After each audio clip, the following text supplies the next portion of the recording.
Hey there, Jets Nation. Welcome back to One Jets Pod. Whether you're tuning into our video content or joining us on our audio-only platforms, we've got you covered. If you're enjoying what you hear or see, don't forget to hit that like button, subscribe to our channel, and don't just gently tap, but smash that bell icon to stay notified whenever we drop new content. Also, we love comments and 5-star ratings. Thanks again, Jets fans. Now together, let's fuel the green and white passion. Let's go, Jets.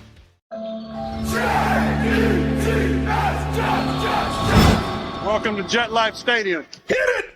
Hey, what's going on, everybody? This is Randy with the One Jets Pod. We thank you for checking us out here again. I hope everybody's having a great week. I hope everybody, all my Jet fans, Jet Nation, had a great bye week. It is now Giants week. And here on the One Jets Pod, I am joined by two co-hosts, two good buddies of mine, Brandon Batts and Dominic Lorenz. Brandon, my brother, how are you? What's up, my man? How you doing? I'm pumped. I'm ready. Giants week. Jets are back in action. Let's get it. Absolutely, man. I'm doing well. I'm looking forward to some Jets football. Dominic, my brother. What's up? How are you? It's a little bit of a licking of the wounds kind of day. 2 bad losses in a row. I'm wearing black in mourning a little bit, but I've done the old Italian tradition. I'm mostly Italian on my mom's side. So what do we do when we're any feeling? Happy, sad, frustrated, depressed, whatever. We eat our feelings. There was a lot of pasta and cookies that went down over the last 24 hours, so I am full, carb load and happy, and I'm ready to go off today. Let's go, boys. Oh, man. So, I mean, well, let's get right into it. I mean, wild week in the NFL, dude. I mean, we were just talking about it off camera, dude. It's nuts. I mean, hold on. Let me bring up some, all right, here we go. I mean, we got Buffalo losing to the Patriots, dude. Now, I said it a couple of weeks ago, Buffalo's going to take a hit with that defense, missing Milano and Jones, man. I mean, And Tre'Davious White. Yep. White's out. I mean, I still think Buffalo's a good team. You know, I still think they're going to be in the mix, in the thick of things as far as the AFC goes. But they aren't the same Buffalo team of the last 3 years, man. And they scare nobody. Scare no one. And as a Jet fan, especially as a Jet fan, they don't scare me at all. Because, you know, we always play them close, especially since Robert Saleh took over. And since he's taken over, Allen's had some of his worst statistical games against the Jets. So they're very beatable. Well, the Jets fans, you guys had a great week because not only was a bye, you guys could rest and just watch football, but you got help. Bills lose, Dolphins lose, and the Patriots won, but whatever, it's okay. I think you're in a situation where we needed them to win, though. Well, Chargers lost too. That helped us as well. Yeah. So what else is new there? It doesn't matter if it's division or wild card. I think Jets fans should be happy with the last, I would say, since beating the Eagles up to this point right now. It's been a nice 10-plus days for you guys just sitting and gaining games in the standings. Oh, dude, I've been watching Eagles Jets reactions all week, dude, on YouTube. Oh, it's been great. It's fabulous. All right, going back to these week 7 predictions. What else we got here? The Rams losing to the Steelers. No one saw that coming. Well, no one saw Cooper Kupp not playing well. Yeah. You know, that bugged me because that lost me a fantasy game. But, you know, it helps the Niners. I'll take it. Absolutely. And let me tell you, I say this every week, guys. I'm petty. And I'm about to put another team on the petty list. The Green Bay Packers. That team is trash. I'm going to put Jordan Love right now in the same basket as Mr. Kenny Pickett. Don't like him, don't trust him. Your cousin Kenny Pickett? I'm telling you, brother. Don't trust him. Cousin Kenny, baby. Ooh. And the Packers have weapons, though. Yeah. And they can't do anything about it. Aaron Jones can't stay healthy. Maverick's mad, too. I mean, I get it. You're on the road. It's a hostile environment in Denver. But good Lord, dude. Yeah, it's no wonder they were only favored 1.5. I mean, yeah, I'm not certain what direction the Packers are going in with that team. They may need to load some of those contracts and just kind of redo everything. Honestly, It's the perfect time now that Aaron's gone. yeah. Also, now let me say this about an AFC team, the Ravens. I mean, they handle the Lions, and Lions pretty good football team. The Ravens, I'm saying it right now, that's the darlings of the AFC North. From there, it's kind of a wild card because Ravens are good. They're I mean, they beat up on the Lions. though. That entire division is bipolar though. Yeah. Because Cincinnati's been off. Baltimore is bipolar, and then you have Pittsburgh, who looked like Pittsburgh this past week, but they played the Rams. But still, it's a very herky-jerky. But I'll ask you two. I totally agree, Don. I think it was a coming out party for him this week. I think they showed up. I was like, all right, guys, we're here. We're here. But there was 3 games for me, and you guys can tell me, rank them.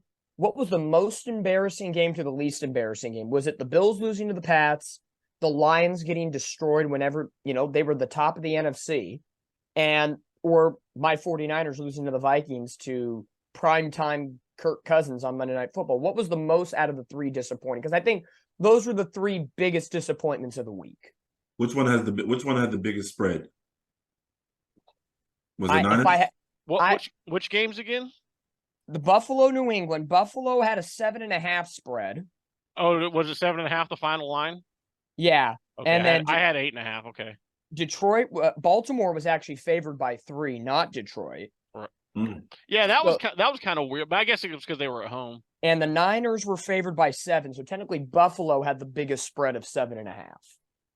But that's weird because that's a divisional game. Divisional games, they can just kind of go either way at times. You just never know. And it wasn't New England. And they're coached by Belichick, so yeah, I mean, say what you want for him. He is a legendary coach.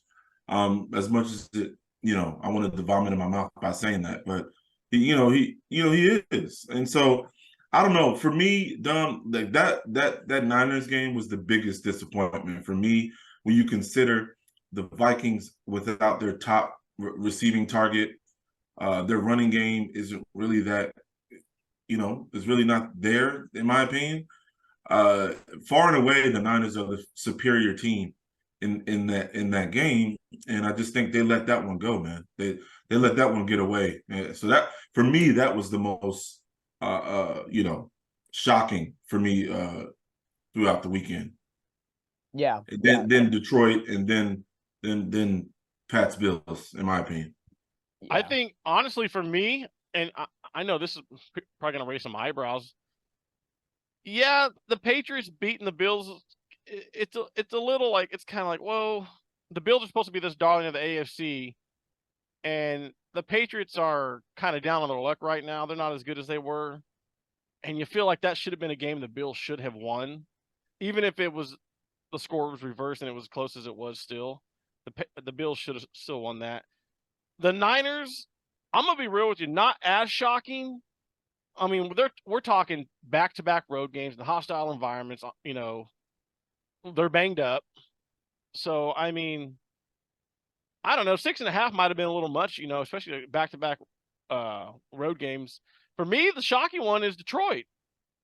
Even the points be damned for me.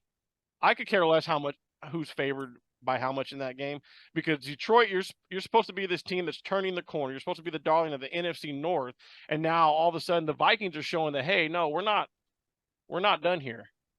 And now you go on the road and lay a fat old egg. I think they score like 6 points. 6. Yeah, that's embarrassing. Like I know weapons. It's the Ravens. They have weapons. They absolutely do, dude. And to go out and play like that, like I'm still not off the Lions bandwagon. I don't know if I'm done picking them. I still have a lot of faith in them, but yeah, you can't be doing that. Like, especially with the resurgence of the Minnesota Vikings, the way they're playing, like it could be neck and neck with that division now. I'm telling you, dude. Yeah. So it's interesting. Parity's big right now this season. Yep. And let's move into our weekly standings. As you see on the screen, folks, this week Brandon and Dominic both go 5-8. Oh. I go 7-6, which helps me out tremendously.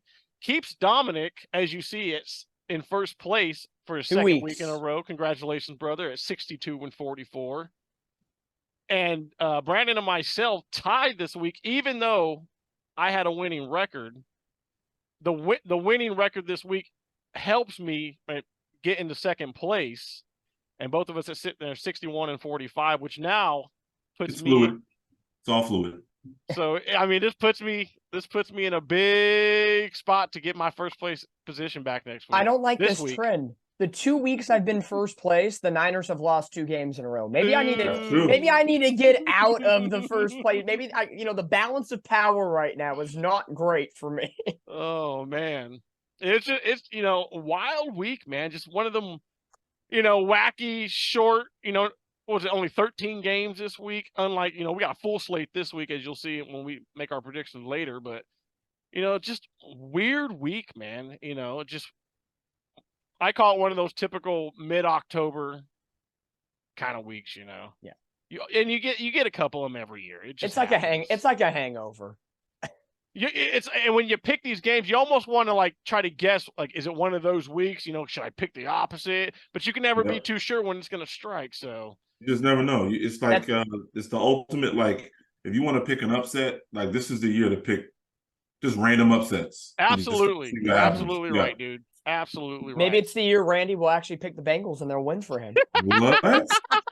What? Not this week. Don't do it this week. I'm not picking the Commanders anymore because they just don't treat me right. I have more faith in them than they have faith in themselves. Oh man. While we're still talking about week 7 in the NFL, fellas, let's talk about the Dolphins. Now, here are my notes. I mean, the Eagles, they stopped that potent Dolphins rushing attack. I believe the Dolphins were averaging over 100 yards a game, I believe, right? I know you couldn't wait to talk about this one already. Oh, you know it. You know it.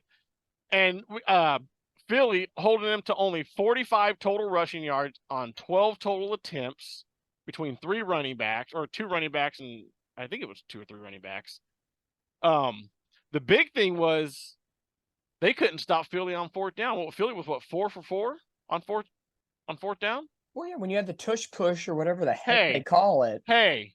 How many times? They did it 4 times in that game. Hey, yeah. even though it was rigged, the Jets stopped it. I don't care. Just learn to stop it. But you know what? Hey, you know what? We did. I'm glad you said that, because that leads me to the next part, or the next point in my notes here. That defense is soft as Charmin, dude. Because I tell you. Charmin soft. Soft, dude. Soft. They finally got ultra thin. They finally got a real offense, and we saw what happened, dude.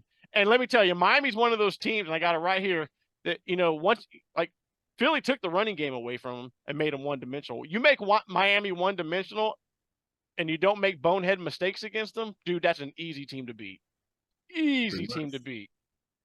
You guys got anything to say about the Dolphins? I mean, because that's all I really have. I'll let you go down. The only thing I can think about the Dolphins is they are who we thought they were defensively. They are who we thought, I put that on the thing, and I should have said that. Yeah, they are who we thought they were. Again, offensively, you have Tyreek Hill.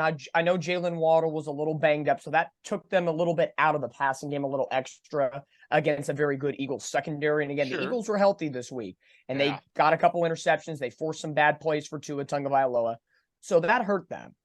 But overall, the Eagles, who's stopping A.J. Brown right now? Nobody. Dallas Goedert. Dude. Goddard finally came out of his shell and had a breakout game. Was it 4 games straight of over 130 yards? Correct. That's insane. Yeah, and touchdowns to boot. So A.J. Brown's having one of those years. Could this guy be in the mix for MVP with this kind of play? You could. Ooh. You could put him in there. I know. A.J. Brown.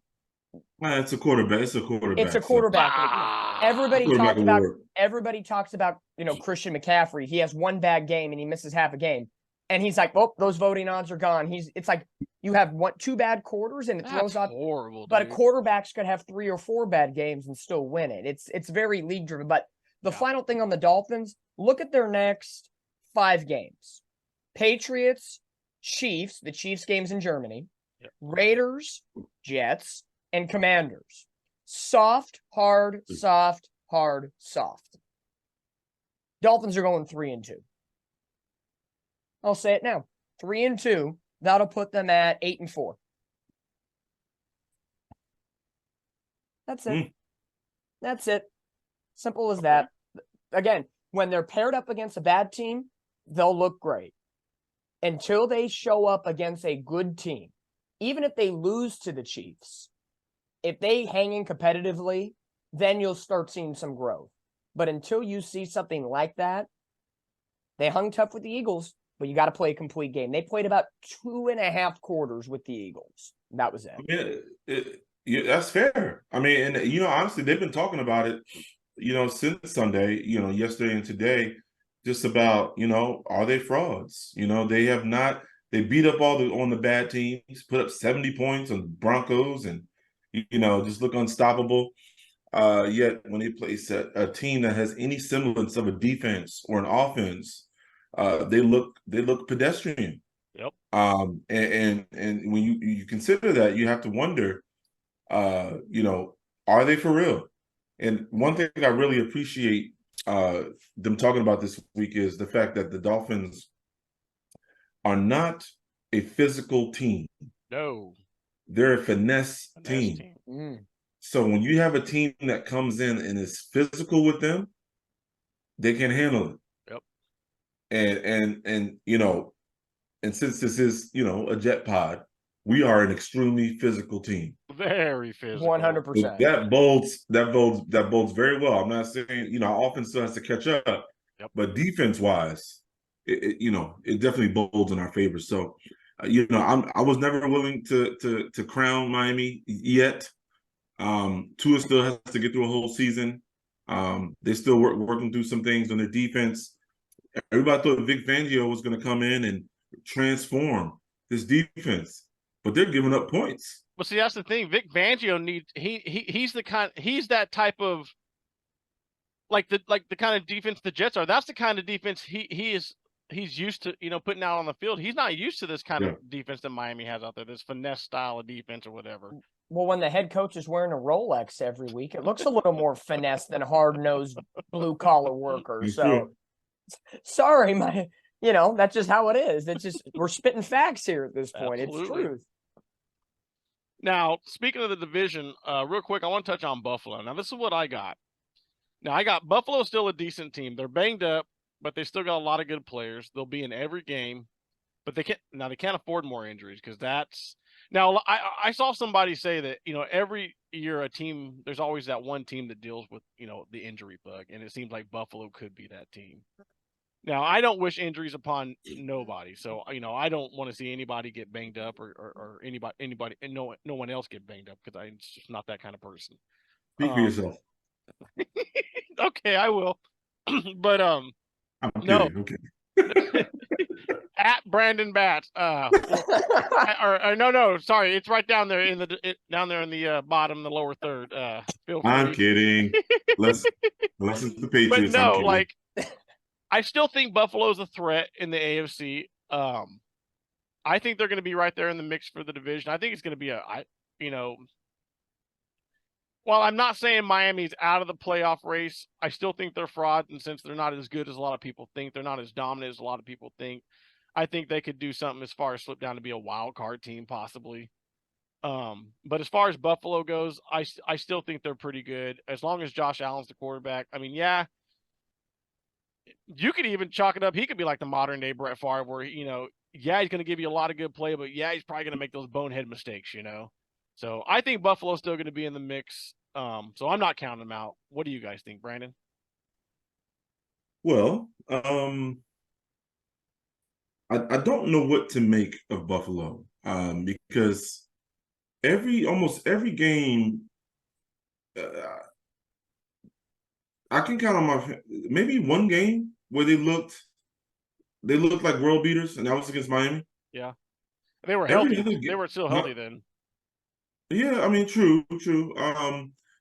But yeah, it's just that one game where they look like the Super Bowl contenders that everybody puts them at. And so if you consider the games that they played, that Giant game, the narrative that's surrounding the Bills is that they tend to play down to their competition.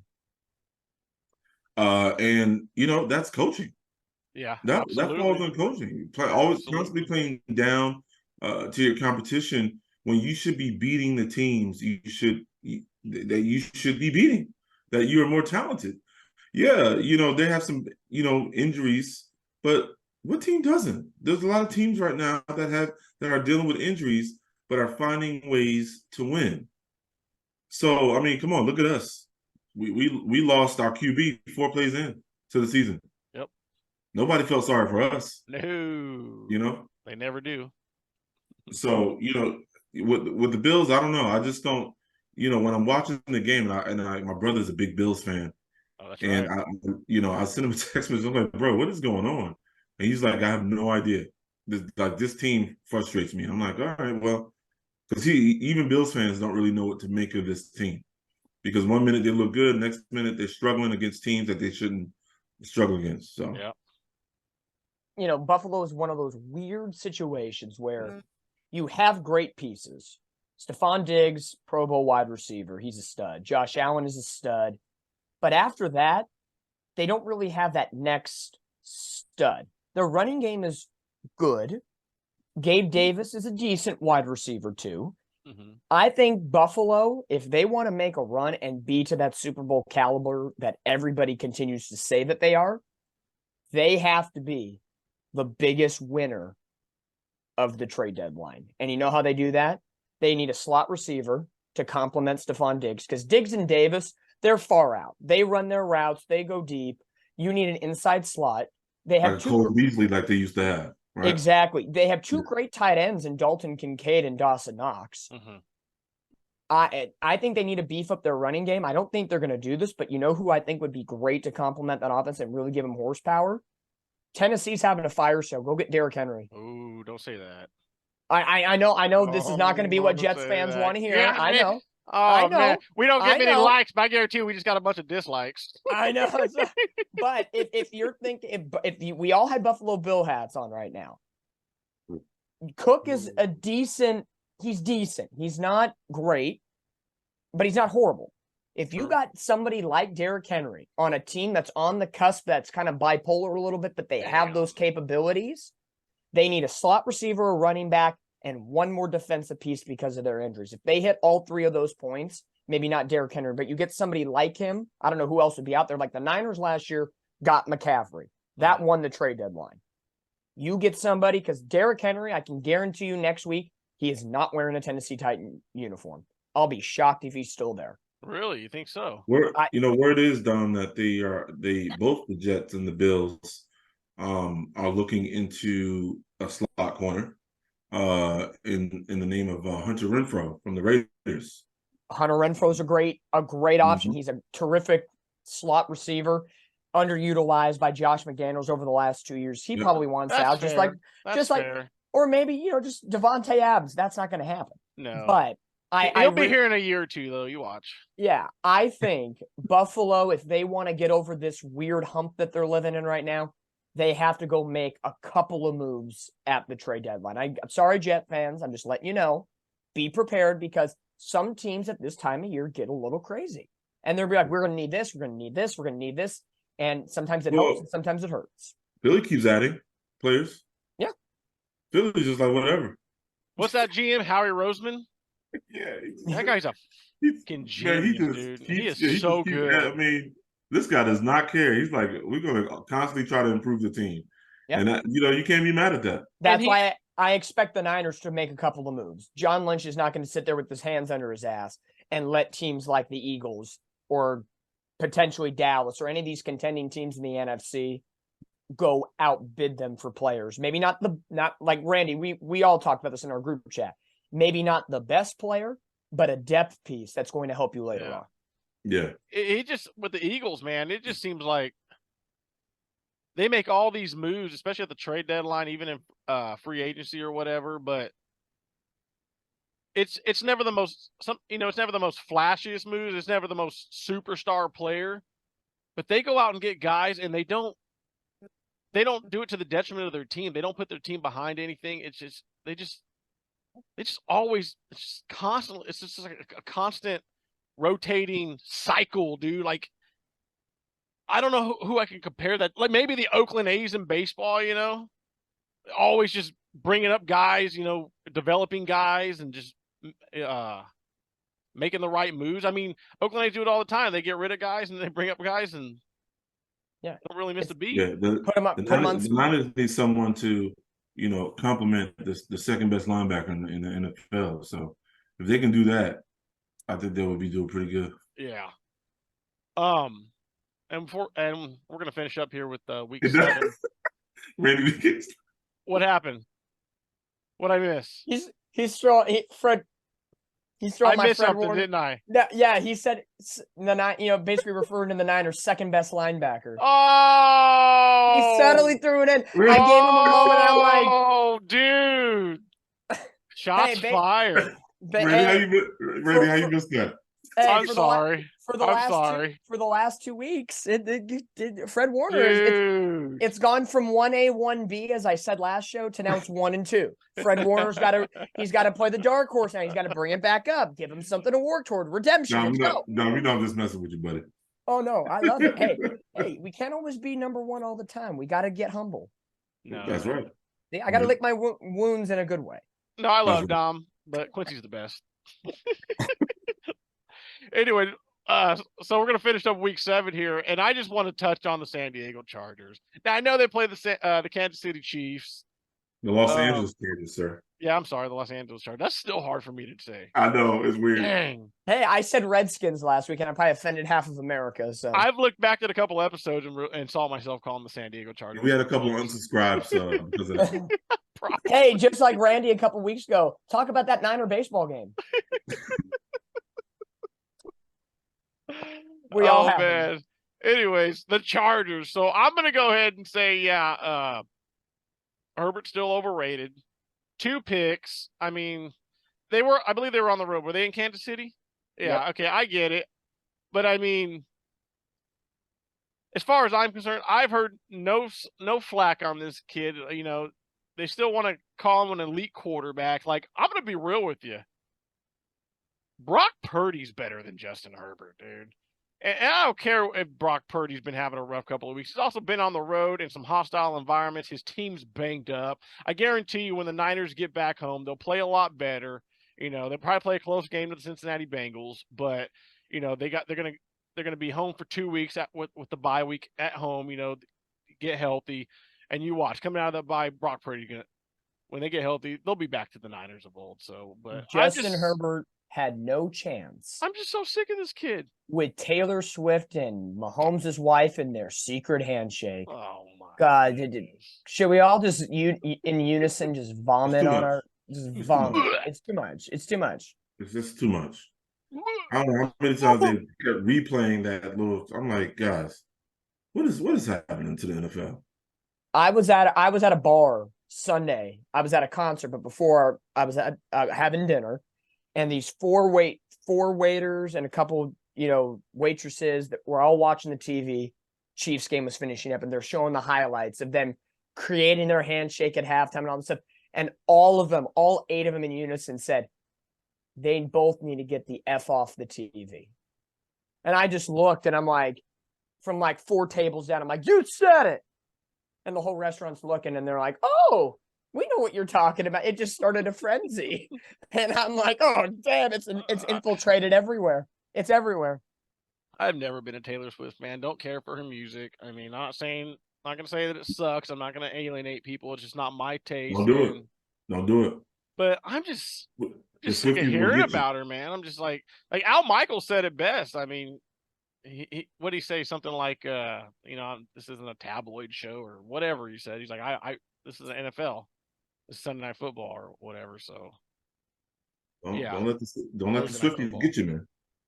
Yeah, that shit's getting annoying. But yeah, I'm going to go ahead and say, Justin Herbert continues to play overrated. Like I said, I think Brock Purdy's better than Justin Herbert. Everybody says he's clutch, but I don't see it. Just don't see it. Well, it's the stats. He does have quite a few comebacks in the fourth quarter, but we haven't seen that this season. Well, like week 1 and week 2, and it don't really matter. I'm just kidding. Get him a new coach. They got a new OC. Who is the coach in San Diego, or excuse me, Los Angeles? Stanley or Staley. Yeah, Brandon Staley. Brendan Staley. Get him.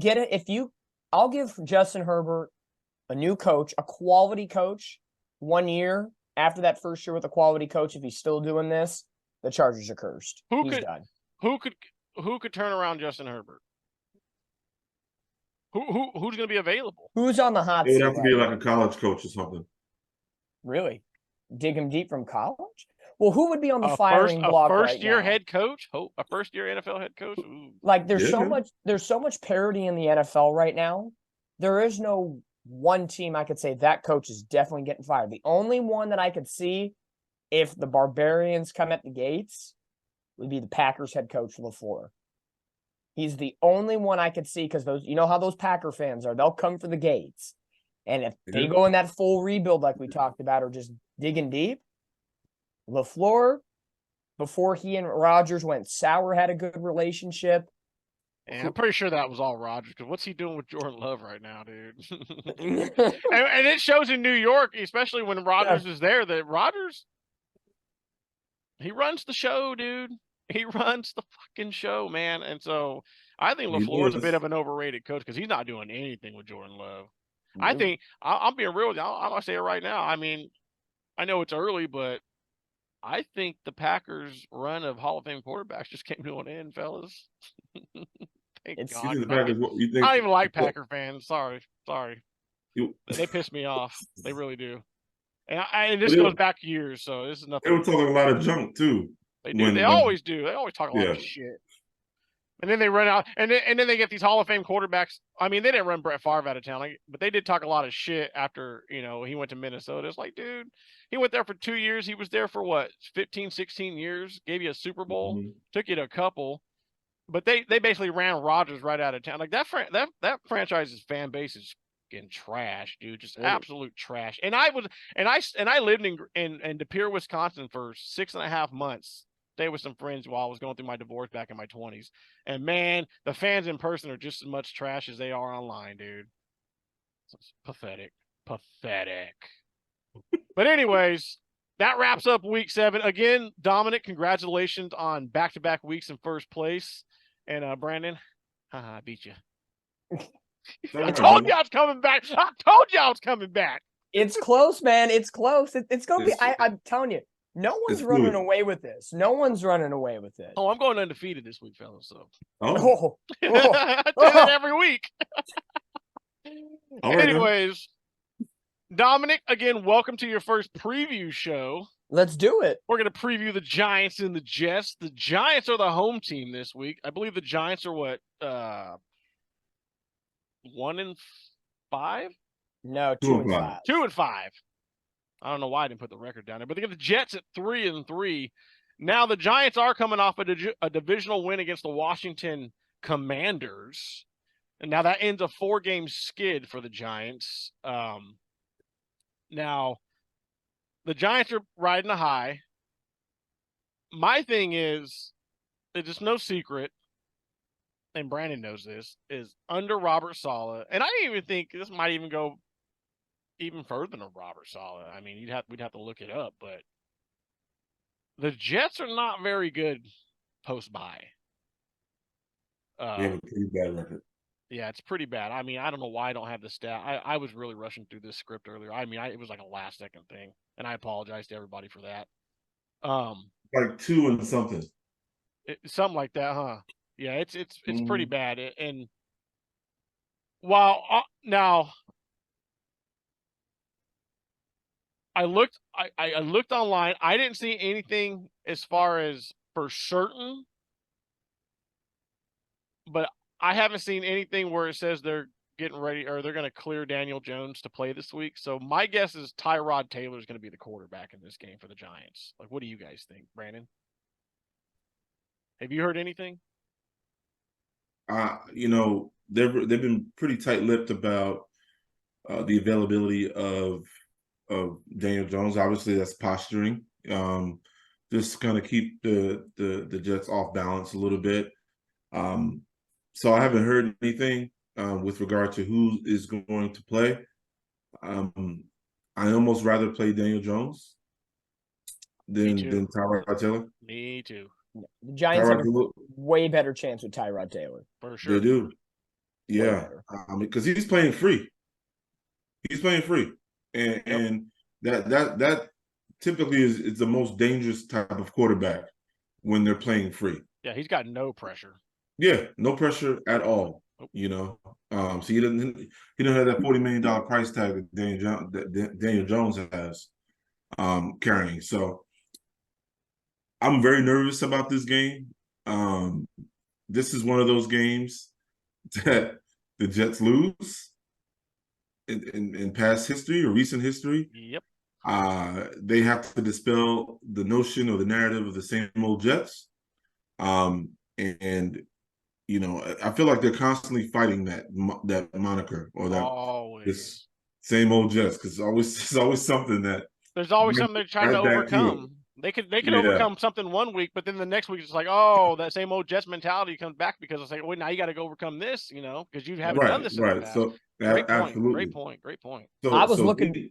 Oh no, go ahead, Brandon. Yeah, so they need to come out again. Randy, we've said it many times, and Dom, you chimed in as well.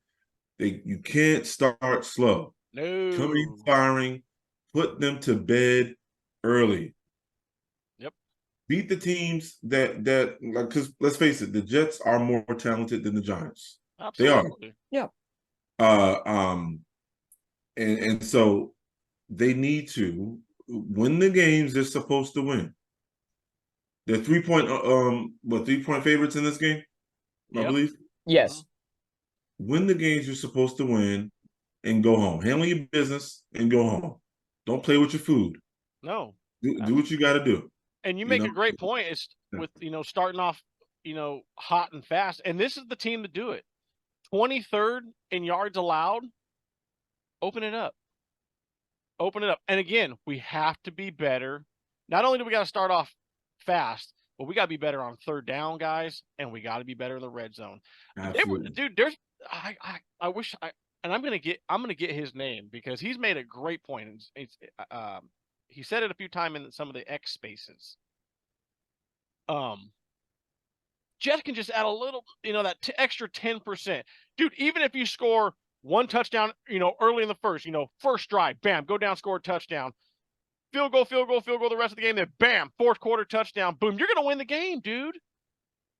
With this defense, all you need is 2 touchdowns.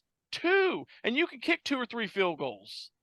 You need to hit those accent marks. Yes, on but this game. But you gotta get better in the red zone, and you gotta be way better on third down. This was a game where I was looking forward to from beginning of the season because it is Jets Giants. It's the New York / New Jersey rivalry, and it's share the stadium. This is a pride's sake situation, and especially during Hard Knocks when the Jets and the Giants played in the preseason game and Aaron Rodgers was chirping at the Giants and you don't know me, who are you? That whole mentality, and we're like, oh, coming out of the bye, this is going to be a sexy matchup. Yeah, Aaron Rodgers isn't there right now, but there is as much on the line now for the Jets, I feel, as if there would have been if Rodgers was here and everything else. I don't think the situation and the game plan should change one bit. Treat this like a divisional game. Start fast, no duh. Play clean, fundamental football. Don't beat yourself up. Absolutely. And hit those accent marks. And you need to go drive and kick somebody in the throat, kick them in the throat, and rip out their throat at the same time. Mm-hmm. Do a 2-for-1 option. It's got to be like that, and it's got to be balanced. I know I know that term. Everybody's got to have a balanced attack. You got to run. You got to pass. Is it cliche? 100%. But especially with this Jets team right now at 3-3, coming out of a bye and coming off a big upset against the Eagles. And you guys both mentioned perfectly the Jets struggle coming out of the bye week. Yep. So you already might have if you guys played last week, you would have maybe felt a little hangover from that big Eagles win. But now You've been, possibly, but you've been resting on it now for an extra week on the bye. If there was any week to start off strong and have a great first quarter and go up like 10-0, 14-3, Absolutely. this is the week. Who cares who you're playing? Just everything preceding and coming up to this game. This is it. Do everything right. Yeah, we haven't earned the right to look beyond opponents or look past opponents. We just have not earned that right. Not that any team should be doing that anyway, but the Jets are on a team that could be like, oh yeah, we're this, that, and the third. I'm looking in the future towards a Charger game or whatever. No. Face the team right in front of you. Do what you got to do. Saleh said they're trying something different out of the bye this year. So we'll see what that is in his press conference today. He said the same thing last year, and we lost. We played the Patriots, and that's Zach Wilson 10-3 game that really just burned my soul. Oh man! But Don, you remember that game? I don't even remember that game. It was 3-3 the entire game, and we lost. It was wasn't it we one of lost the on punt return? I think it was one of the lowest scoring games in the NFL last year, if not the lowest. It was 3-3. We lost on a kick return. Punt return. Yeah, punt that's return. right. Punt Yeah, return. but it was one of those games where it was just a slow, painful death by 1,000 cuts. And that's what we can't. And that's what we can't do. Like Brandon stated. Man. Do the opposite of that. Do and everything the opposite. It's the perfect game to really judge Zach. Like I get it. I know he's been progressing each week, and that's a true testament to the coaching staff, especially Hackett, especially that horrible coaching job, worst coaching job in NFL history, or whatever the hell he said. Well, he's taken one of the worst quarterbacks in NFL history, as a lot of people have been dubbing this kid, and turning him around. He's a top 21 quarterback, and he's slowly creeping into that top 20, could be top 15 by the end of the year, which we've always stated, if we could get a top 20 quarterback play, this team gonna win some games. Now, this is, like I said, this is a good test. Even though he's been progressing, I can see the Giants defensive coordinator Martindale just, okay, you're progressing, but we're also gonna take away your run game and force you to beat us. And that's why I said, it's time we start opening up this offense with Zach. You got the 23rd ranked defense as far as yards allowed. Put it on him. Put it on him. I mean, you might even almost be able to pass to set up the run. I mean, this is a perfect opportunity for the Jets to come out, like you guys said, make a statement, go up 10-0, 14-3 going into the half. It's the perfect game.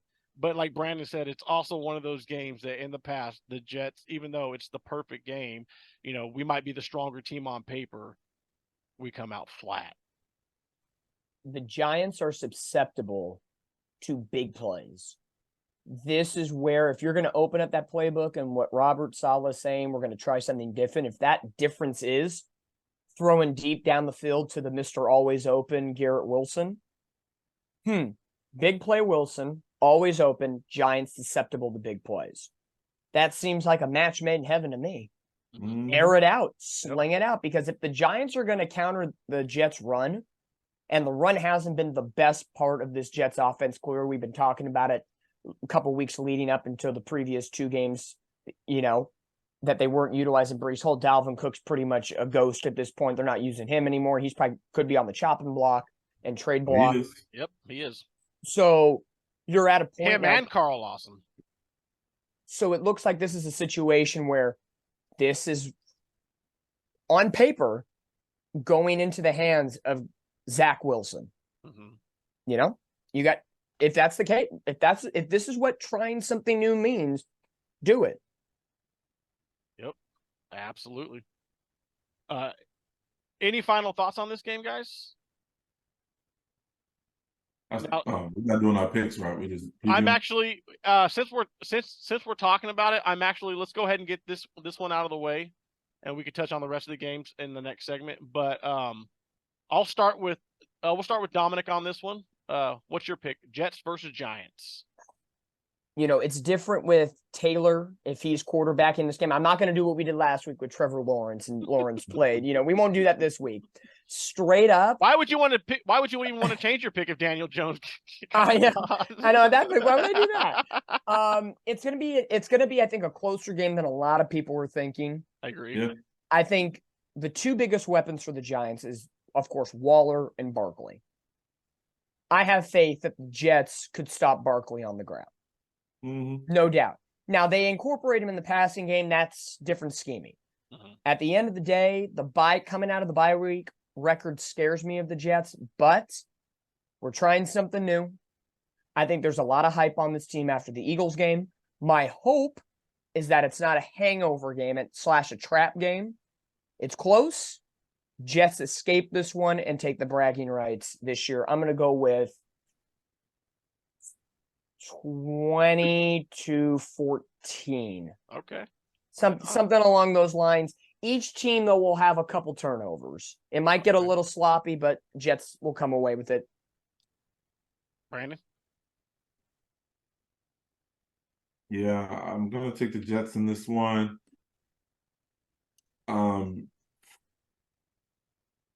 2017 field goal wins the game. Greg the leg.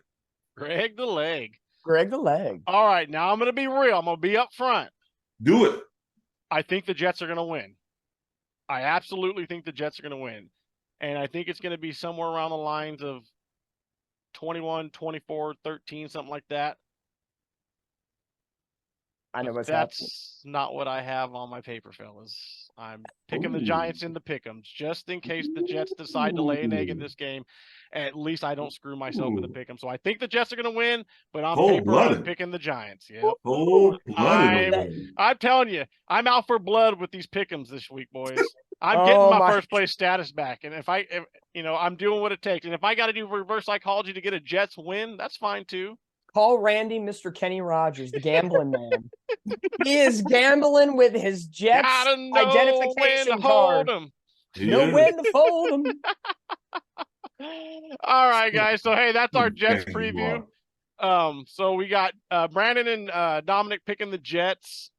I think they're going to win too, but I'm going to pick the Giants as far as the pick'ems go. So, and For that's the a great parody purpose. For parody. absolutely. So that's a great segue into our Week 8 predictions, and we're going to start off on Thursday night with the Buffalo Bills versus the Tampa Bay Buccaneers. Honestly, I'm going to be real with you guys. When I was making these predictions, I was looking at that one for a good couple of minutes, and I was like, oh, you know what? I'm going to come back. And I made the rest of my picks, and I came back to it, and I still looked at it, and I was like, man, this is tough because I can almost see Buffalo on a bit of a hangover after that loss in New England falling to the Bucs. But the more and more I thought about it, I figured, you know what, this might come down to quarterback play, and ultimately I'm going to give the edge, to Josh Allen. So I went with the Buffalo Bills here, and I think it'll be close. I really do. I'm thinking somewhere along the lines of 24-21 Buffalo.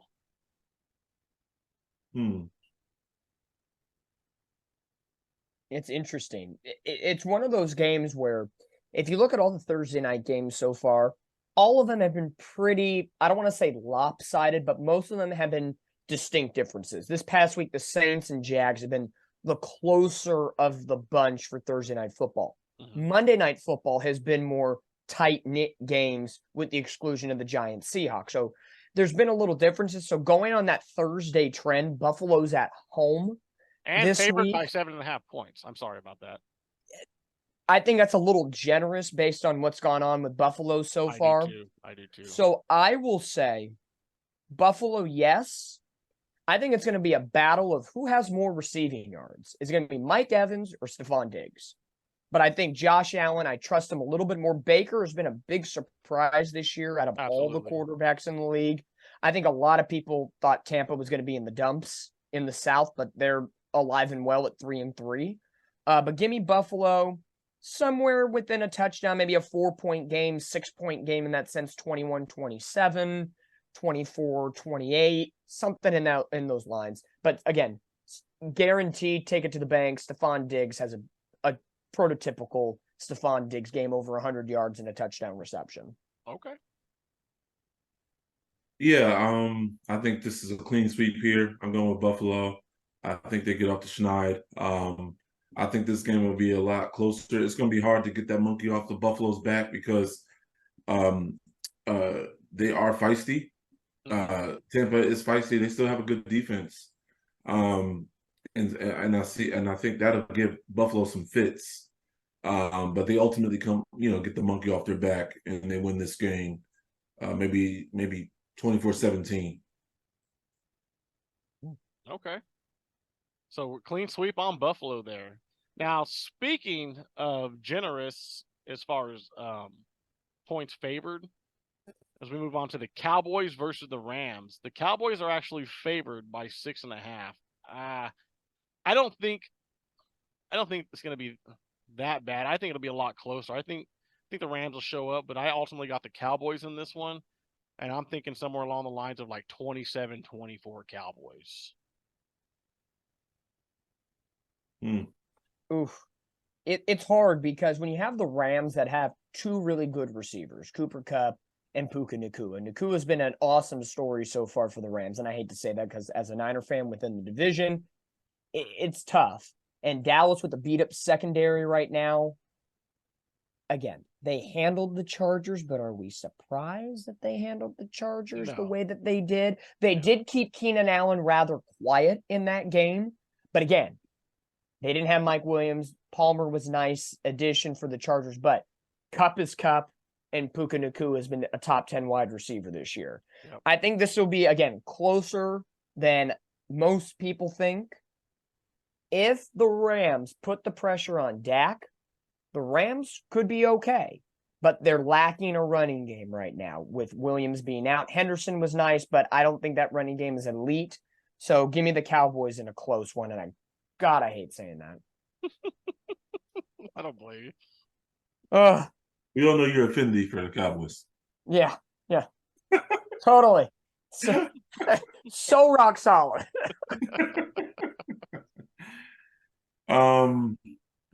Yeah, I'm going with the Cowboys too. Simple. All right, clean sweep of the Cowboys. All right, moving on. We got us a little NFC North action. We got the Packers at home taking on the Vikings. Green Bay's favored at 2.5. Now, I said this just a little bit. Yeah, that was a little weird. I just said it a bit ago. I'm petty. I'm not trusting Green Bay. Jordan Love is not the quarterback I thought he was. Michael LaFleur, that's his name, right? Michael LaFleur? I get that? Yeah, Matt LaFleur. I'm sorry. Just, I don't know, kind of an overrated coach in my opinion. He's not really doing anything. He's not developing anything over there in Green Bay. So I mean, I'm gonna be straight up with you. I got it's a divisional game. Yeah, I get it, but that 2.5 points, no. I'm gonna give it to you straight like this. I think Minnesota kicks Green Bay's ass. I'm talking 24-6. Oh, no tutties? No tutties. They suck. No, Minnesota's gonna ride that high after beating San Francisco, and they're just gonna. I mean, they're gonna go into Lambeau and smack them right in the jaw. From what I saw last night from Minnesota, if they again go with that mentality, 100%. Jordan Addison is replacing Justin Jefferson really well. Yes, they don't have a running game, but if Kirk Cousins plays like he did last night, it should be a slap in the face. I'll give Packers one tutty in this game, but Hawkinson, Addison, I think Minnesota's going to win their 4th out of their last 5.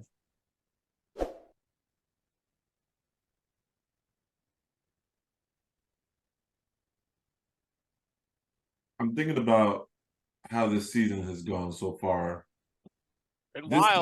This falls right into one of those games where Green Bay just like comes out and just destroys Minnesota.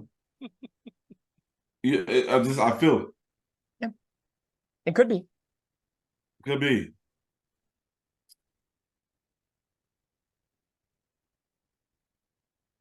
I don't know. Oh, I thought you said that's not your pick, is it? So no, I'm gonna go with the Vikings begrudgingly, but watch. I'm gonna eat my word, just like I did last week. I was like, I knew they were gonna win, and I didn't pick them, but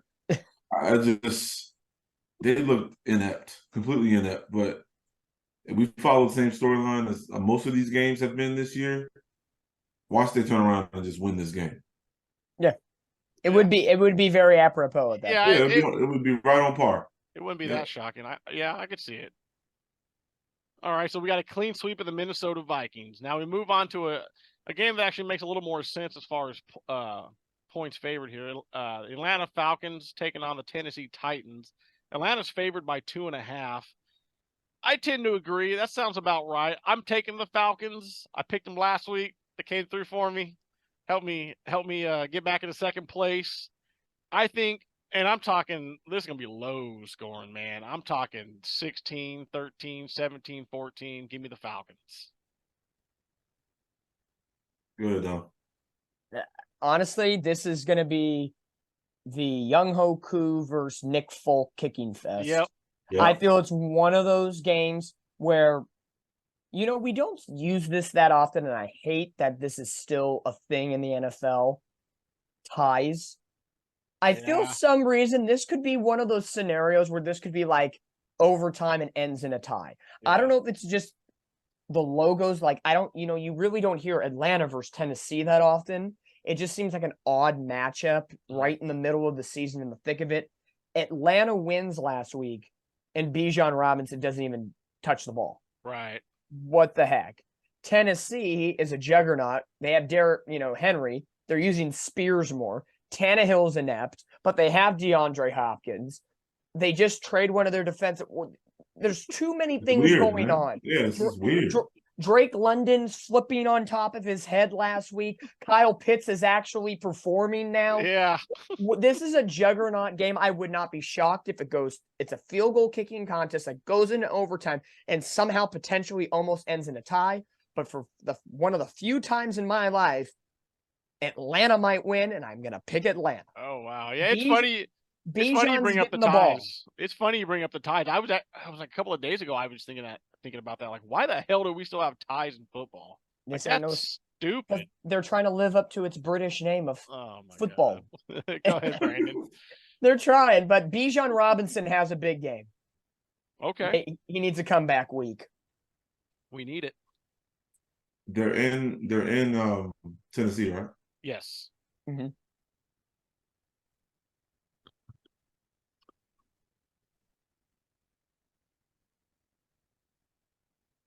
Could be It's a Derek's last sneaky- home game. Derrick Henry's last Give home me- game. Give me the Titans. Okay. Derrick Henry. Yeah, Desmond Ritter, man. But the games they're winning in spite of Desmond Ritter. How Yeah. dare you? How dare you? They are. You leave my Desmond- Falcons alone. The one team that's giving him hope in these picks. That's I not know. on his list yet. Woo! Give me the Titans. Although I feel like he can go either way, but Yeah. All right. Yeah. All right, we got Brandon with the Titans and Dominic and myself with the Atlanta Falcons. All right, we're going to move on now to the Indianapolis Colts versus the New Orleans Saints. ugh. Another one of those kind of head scratcher games. I was like, don't know which way to go here. I mean, they're both kind of streaky teams, in my opinion. I guess ultimately I went with the favored team in this one. Indy's favored by 1.5, and that sounds about right with these two squads. So I picked Indy, and I'm thinking somewhere along the lines of like, oh God, 2017. Go ahead, Brandon. I'm thinking on this one. I think I know which way I'm going, but there's reasonings why. Brandon, go first. I'm looking at.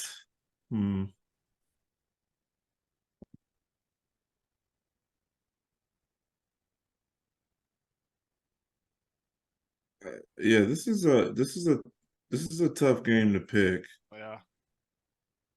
Derek Carr versus Gardner Minshew.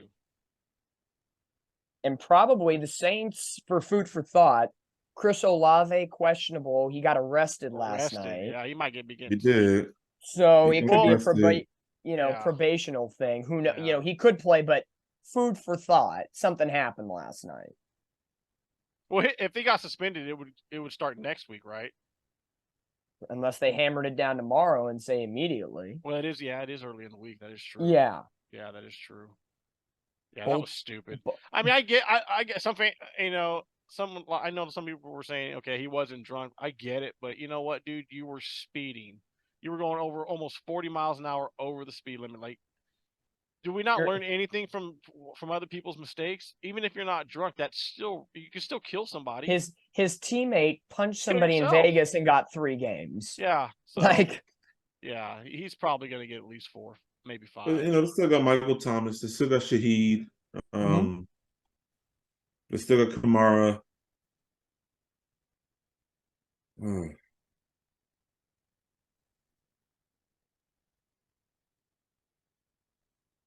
And while we're on this, I'll go with the Saints because their defense is a little better. just that. It's very, we're plucking hairs. Yeah, I really think they're 2 very similar teams. Jonathan Taylor looks back for the Colts. He's back to being that RB1. Zach Moss is going to be in that reserve role. but their running game, they're 9th in rushing. Yeah. Top So 10. yeah, Like, so you can run it down their throats. Minshew's utilizing Downs, that rookie wide receiver. Michael Pittman, kind of been an afterthought right now in their offensive scheme, but they're at home. Oh, if Olave doesn't play, the Saints look good last week, but they can be inconsistent. yeah, they can. I got a mini soft spot for the Colts. I'll go Colts. And they're 6th in offense. Yeah. And points. 6th in They're points. they're not missing a bounce with Minshew. They hung tough with a very good Cleveland defense. So, Yep. Yeah, they can put points up on the board in a hurry. Absolutely. All right, so we got Brandon with the Saints and Dominic myself with the Indianapolis Colts. All right, moving on. We got us a little AFC East action. We got the Miami Dolphins taking on the New England Patriots. Miami's favored at the moment at 9.5 points. Ooh. Yeah, I don't think it's going to be that bad. I think Belichick tends to play well in divisional games. It's just what he does. I think this is going to be a lot closer game, and I'm talking like something like 27-24, maybe 30-27. I ultimately got the Dolphins winning because they are at home. Not that freaking matters when it comes to the Dolphins. I mean, it might be a lot of Patriots fans there too. So, but yeah, I got the Dolphins winning. I just think they're the better team at the current moment. But for 9.5, a divisional game against Belichick and company, no. So yeah, give me a close one, Dolphins. Yeah, actually, I think the Dolphins blow the doors off on the Patriots, and Really? I think because Okay. the Dolphins play the Patriots pretty well. They beat them. They beat them up pretty good. And I just don't think. Again, they're on the road in Miami. Dolphins come off this loss. And the Patriots just aren't good. They don't, so and the Patriots are not a physical, in my opinion, they're not as physical a team as the Eagles or anything like that. You know what I'm saying? They're missing a lot of pieces on defense as well. So yeah, give me the Dolphins big in this one. I think 31-14, something like that. Ooh, okay. Yeah, I got Dolphins in this game. A little bit of a bigger score, but I said when we talked about the Dolphins earlier in the show, I said win, loss over their next 5 games. It starts with a win this week against New England, straightforward. All right. Now we've already touched on the Giants and the Jets. Next we got the Steelers versus the Jaguars. This is in Pittsburgh. Jacksonville's actually favored by 2.5 points. They'll just keep winning. I think the Steelers are riding a high right now. Like I said, I don't trust Kenny Pickett, but I mean, they're playing some pretty decent ball right now. And I think Jacksonville, while I think they're the AFC South darling, I think they're going to win that division. I think they come, crashing back to earth this week. I don't know. There's just something about the Pittsburgh Steelers right now. Like they're not the best team. They're not one of my favorites as far as the AFC, but like I said, they're playing some pretty decent ball right now. I think it'll be close. I'm talking somewhere along the lines of maybe I don't know, 24-21, but give me the Pittsburgh Steelers in this one. At home, too. So. Yeah, give me the Jags. Okay. These couple of games, the Steelers are winning in spite of Pickett. Sure. Again, They're like Fair. Atlanta. They're like Atlanta. yeah, they're like Atlanta. But I think the Jags will prove to be just a little bit too much for the Steelers. And I think the Jags win this one, maybe in a close affair, 23-17 type of game. Okay. Yeah. Give me the Jags. I think this is a game a lot of people are going to freak out over because Calvin Ridley is not going to perform well. Again, the Steelers just held Cooper Kupp to 5.3 fantasy points. That's true. You guys can do the math on that on your own. I think Calvin Ridley, who had 1 catch for 5 yards against a decent Saints defense, Pittsburgh's going to lock him down, but they got Kirk, they got Evan Ingram, and Travis Etienne is going off recently on the ground. They're utilizing that running game to open up Trevor Lawrence in the passing game. Jacksonville in this game, 100%. All right. So you got Brandon Dominic with the Jags and me sitting all by myself with the Pittsburgh Steelers. You better not make me get petty next week, boys. Who's going to make Randy's petty list next week? What new team will join? Oh, man. Right now, it's a possibility of either the Falcons or the Steelers. All right, moving on. A little NFC East action. We got the Commanders versus the Eagles. The Commanders are at home, but, Philadelphia's favored at 6.5. I tend to agree. While I like the Commanders, it's looking like it's going to be, 2 weeks in a row that I'm not going to pick them. It's just, for me, the Eagles are the stronger team. It's just a no-brainer here. I like Philly here. I do think because it's a divisional game, I think it'll be closer than a lot of people expect. Not that close. Give me Philly somewhere along the lines of 24-13, something like that, 24-14. Yeah. Give me Philly. And that's why I'm not picking the Commanders anymore. I don't care. I don't. They treat me like the Bengals treat you, Randy. Yeah. I don't have that one team yet that's like Randy's Bengals or your Commanders. So your Commanders. Maybe we'll see this week if I get a team that's like that. But for me, easy. Eagles sweep away. It's a clean sweep on this one. Yeah. I don't care what the score is. The Eagles move on. Eagles. All right, moving on. A battle of rookies. Rookie quarter. Okay, so Bryce Young is playing. Okay. For some reason, I thought he was injured. I don't know why. So we got a battle of the rookie quarterbacks. We got the Panthers versus the Texans. The Panthers are at home. Houston is actually favored by 2.5 points. I tend to agree. I don't think it's going to be that close. I think actually Houston's going to have themselves a little coming out party. And I think Houston smacks them around to the tune of 27-10. Carolina is weird. They haven't won a game yet. So, of course, they're going to be down in the dumps. One thing that bugs me about Carolina is I made one of the smartest picks in drafts. I took Adam Thielen in the 10th round of fantasy football. And I let him go after 2 weeks or after the first week because I had something happened. And now he's going off. So maybe Carolina's that team just because of fantasy reasons why I just can't pick them. And it's not because they're 0-6. But I like what Houston's doing with DeMeco Ryans. That defense is coming along. CJ Stroud and Nico Collins are making a great tandem over there in Houston. Stroud is just a phenomenal talent. He's good. They got to get their run game picked up. I think it's going to take some time with Dameon Pierce and Devin Singletary. How's that for a location for Derrick Henry? I know it's in the South, but you might have to give up a little more. That could, that it's a viable option. I know we didn't talk too much about the trade deadline, and that'll probably be something that we talk about next week once everything concludes. Sure. But as we look at all of this, Houston, I have to look at within their division right now. They're 3-3, 2 games back at Jacksonville. Indianapolis is 3-4, Tennessee's 2-4. Houston's also the eighth seed in the playoff picture too. Exactly. So they're close, but does Tennessee dole them out to a divisional rival? Probably not. No, probably not. But if they did, that a person like Derrick Henry on that team with veteranship, that would be a nice move if they were out of the division. all Especially said the way and that done, rookie quarterback's playing, man. Holy crap. yeah, I agree. But all said and done, I think we're gonna sweep this one out, Houston, if I can be guessing 100%. Yep. Sweep All it right. is. How Sweep. sweep it is. Yes, sir. Clean sweep with the Houston Texans. All right, moving on. We got us the Seattle Seahawks versus the Cleveland Browns. This game is in Seattle. Seattle is favored by 3.5 points. I don't tend to agree, man. Seattle's just one of them streaky teams. I think Cleveland's just.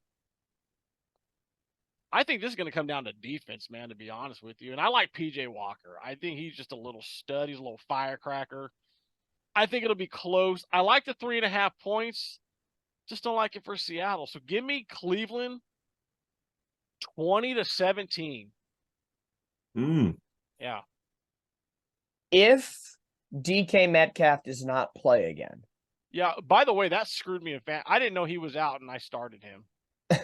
Oh, dude. Yeah, guess what? You still weren't beating me, baby. Yeah, whatever. Hey, it's all right. We've all been there before. But I don't think I've ever beaten you. maybe once. But if no DK, that's a huge issue for Seattle. Oh, you saw it God. last week. They only got 20. Now, they did utilize a couple of their rookie wide receivers. Mhm. Tyler Lockett hasn't been incorporated into this offense this year as much as he's been in the past. Kenneth Walker's a damn good running back, Yeah. but Cleveland's defense is still top-notch, even though they gave up 30-plus Top-notch. points against Indianapolis. Myles Garrett is going to force the pressure on that O-line of Seattle. He's going to get to Geno Smith. 3.5, I feel it could go 3.5 Seattle, 3.5 Cleveland. I think it's a nice competitive matchup. Mhm. Give me Cleveland. I think they still kind of ride hot, and they're going to make things competitive in that division with Pittsburgh, Baltimore, and Cincinnati. They're going to make things competitive in the entire freaking conference. Hmm? You got to watch out for Cleveland, man. They could be that sleeper like 6 seed. Absolutely. Kind of like in baseball where those wild card teams just come out of nowhere. Look tonight. I know I don't want to get off the football tangent, but Arizona Diamondbacks just knocked out the Phillies. Yep. They're going to the World Series. So if those sleeper teams sometimes can shark bite you. Absolutely.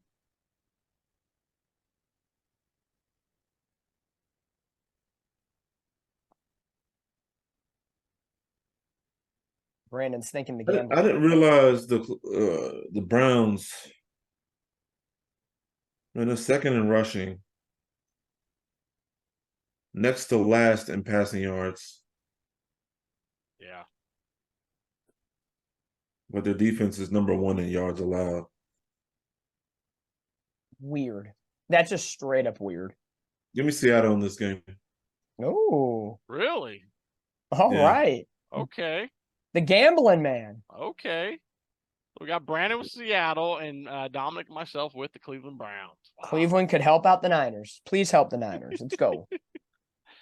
All right, moving on. We got us a little AFC West action. We got the Broncos taking on the Chiefs. The Broncos are at home, but Kansas City favored big. They're favored by 8.5 points. Yeah. I tend to agree. I mean, it might even be more than that. This is KC all the way. I'm talking like 30 to like 13, dude.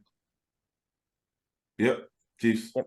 Give me I think their name is the Kansas City Swifties, right? Yeah, give me the Swifties Yes. over the Broncos. Kansas City Swifties. They will swiftly sweep the Broncos here in 2023. 2 wins within a 3-week span. That's called that. Oh, man. I will give a little. I'll shed one little tear for Denver.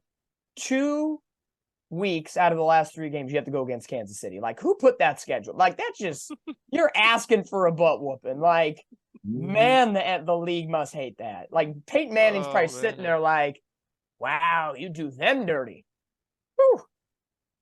All right, so we got a clean sweep of the Chiefs. And by the way, I think I'm going to put a ban on the Swifties words on this channel. Yeah. That might have been it.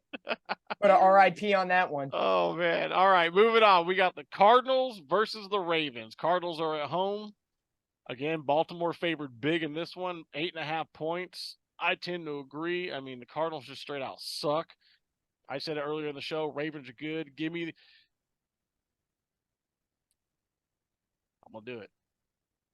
Give me the Ravens 24-0. Pitching the shutout. Pitching a shutout. Wow. I- Give me the Ravens. Ooh. Oh, go ahead, though. No, I was just gonna say I'm shocked we're going for a shutout on this game. I'm shocked. I'm both shocked and appalled. If I was a Cardinal fan, I'd be appalled. You're appalled. man. But go ahead, Brandon. No, no, I agree. Ravens, they keep their winning ways, and they pick up that nice W against Arizona. Arizona is just, I don't know what they're doing. I don't think they do either.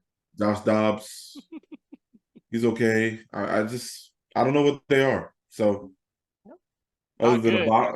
a bottom dweller. So Yeah, they're not good. That's what they are. yeah. Give me the Ravens big. I think you'll have Lamar Jackson sitting a portion of the fourth quarter. Mm. So Arizona put Zach Ertz on the IR, who hasn't really played that much this year. Kyler Murray's still out. Then you add James Conner to the mix, injury riddled like a lot of other teams. Mhm. Ravens win big. They pick up right where they left off against Detroit. Lamar Jackson has 4 total touchdowns, 2 on the ground, 2 in the air. Mhm. All Big right. game. It's a clean sweep of the Ravens. Yep. All right, moving on. We got the 49ers versus the Bengals. Oh, classic Super Bowl rematch here from back in the day, back in the 80s. Yep. San Francisco's actually, I don't know why I just said actually. That was a stupid choice of words. San Francisco is favored in this game by 5.5. Now, we all know how I feel about the Bengals. And I think this is a get-right game for the San Francisco 49ers. They're back at home. This is why you're picking the Bengals? Of course not. Of course not. Of course not.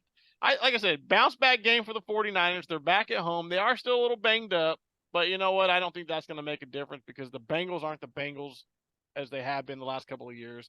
Give me the San Francisco 49ers 24-16. Okay. Mm. Brandon, I'll give you the floor. I'll go last for my boys. Yeah. Niners have to win this game. Oh yeah. Yeah, that I agree. They cannot go.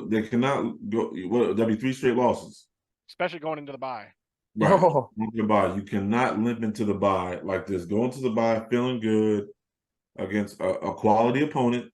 The Bengals 3-3. Yeah, they always, but they historically start off slow every year.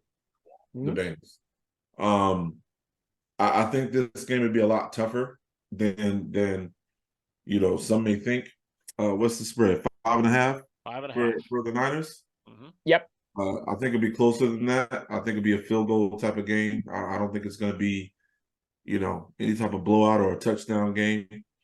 But yeah, give me the Niners in this one. They find, they end that losing streak, going to the bye with a win, and getting a little healthy during that bye.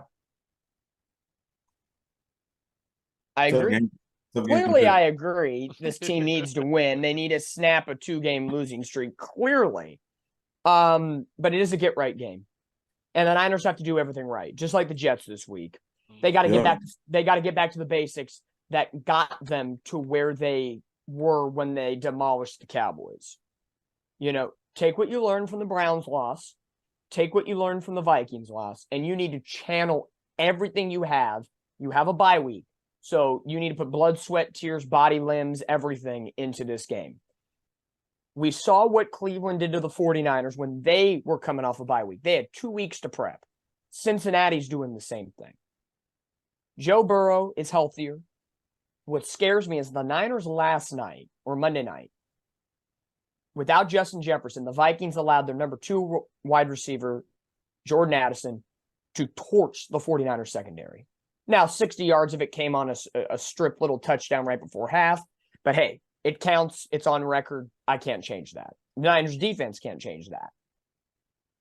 Bengals have T. Higgins and Jamar Chase. You have to at least cancel one of them out. You have to make one an absolute non-factor.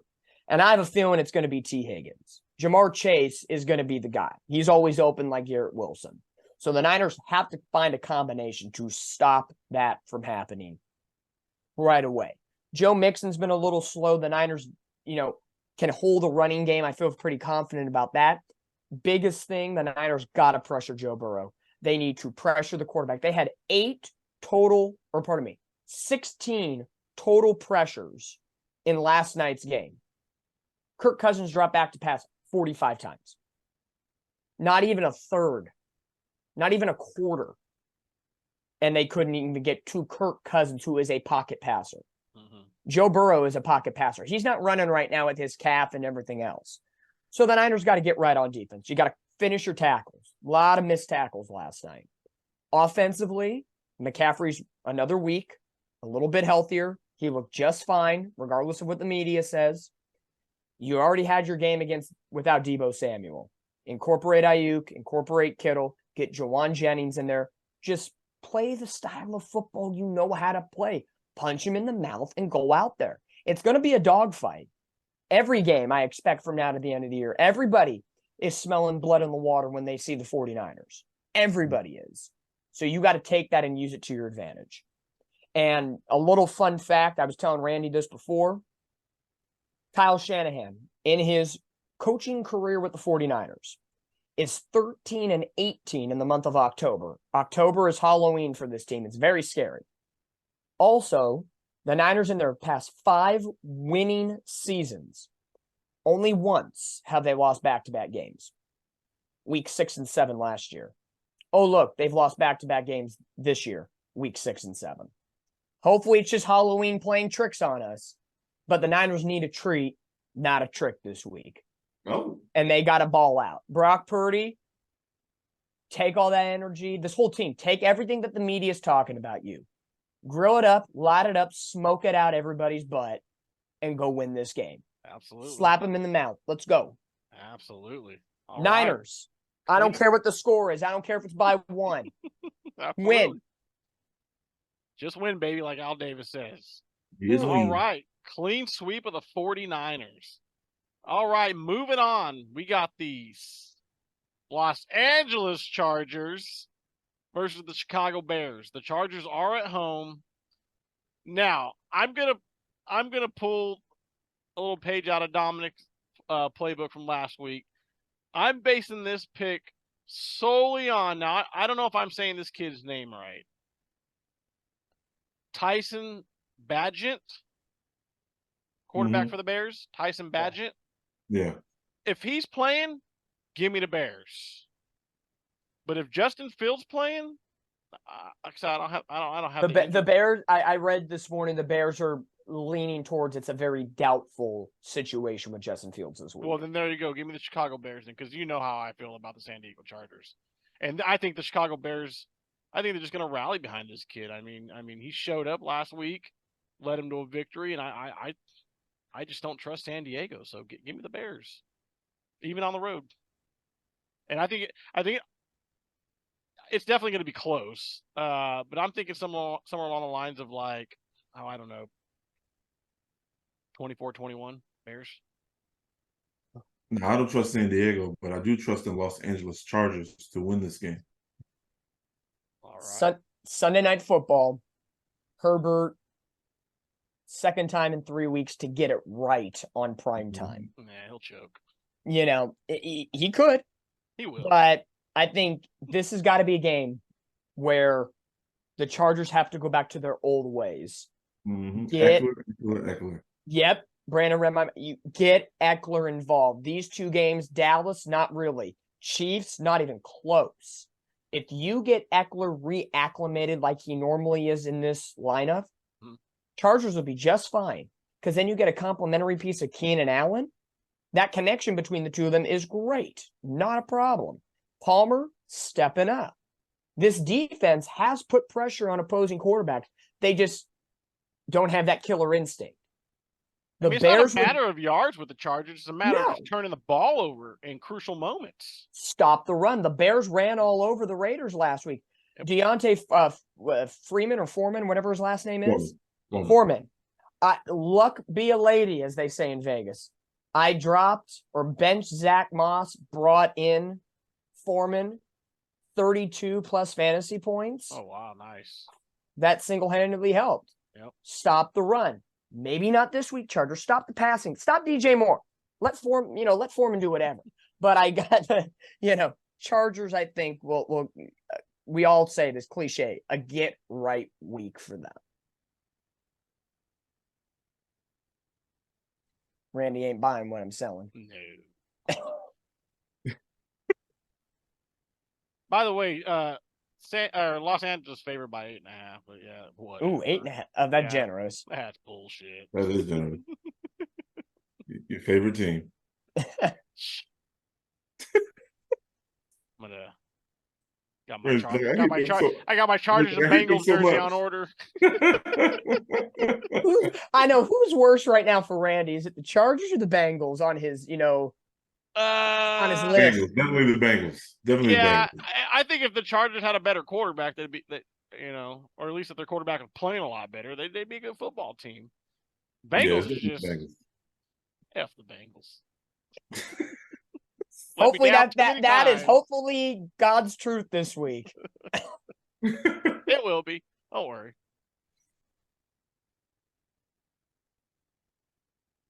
Has Brandon picked yet? Yeah, he said Chargers. Oh, he picked the Chargers. Yes, Okay, Chargers. okay.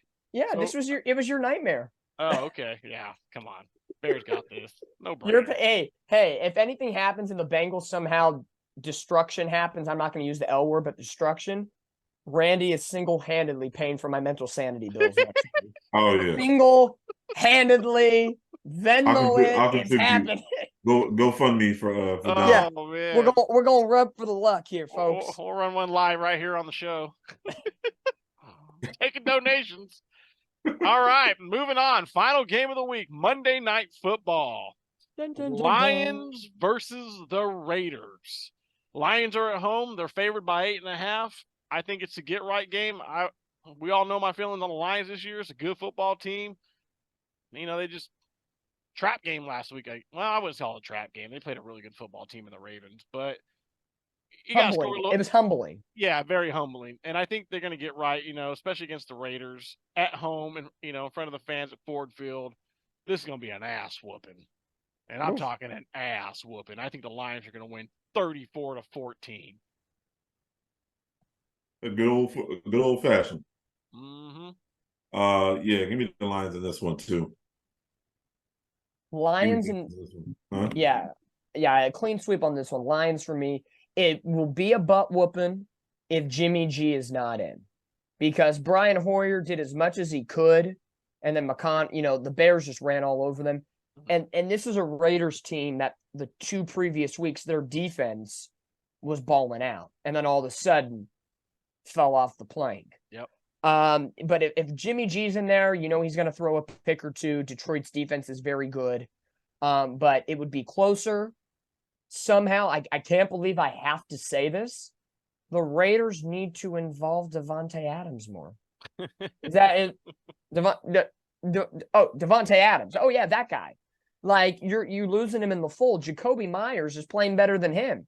And I get Josh McDaniels and Myers have a relationship for New England, and that works for their offense. But get Myers his touches, but Davante Adams. Yeah. What are we doing here? If you're a Raiders fan, what are you doing? If they can get both of them going and Jimmy G plays a clean game, it's competitive. But I don't see Jimmy. I love him. That chin line, that Italian chin line, it runs deep in our Italians.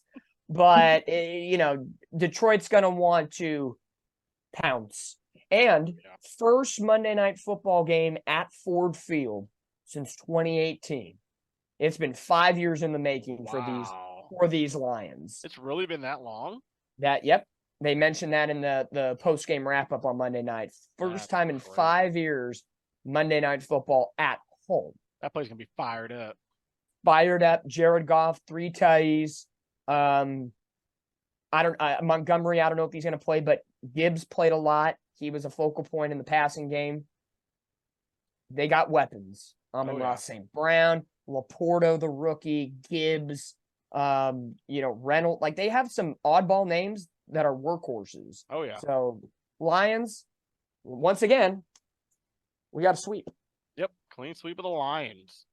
All right, and that's going to conclude it for this week's show. Everybody, we thank you again for checking us out here on the One Jets pod. Brandon, Dominic, again, thank you for your time this week. I hope I kick your butts this week in the pick'em. I am. I'm going undefeated. You know, it's just what I do. I wake up in the morning, I piss excellent. So we'll call you at halftime of Sunday night, or no, at the end of Sunday Night Football, and see how you're feeling about that. Yeah. We'll see. Yep. Yeah, I think it'll be the other way around. It'll be me and the Chally. Anybody here? Hello. Again, remember, fans. Randy, that boy over there is paying for my mental sanity bills. If something goes wrong this week, God forbid. God forbid San Fran and the Jets lose. Oh my gosh. I ain't even worried about it. San Francisco, they're not beating. They're not going to lose to the Bengals. We want treats, folks, not tricks. We want treats. Happy Halloween. That's right. Again, thanks for checking us out here on the One Jets Pod. On behalf of Brandon, Dominic, and myself, we'll see you down the road. Go Jets.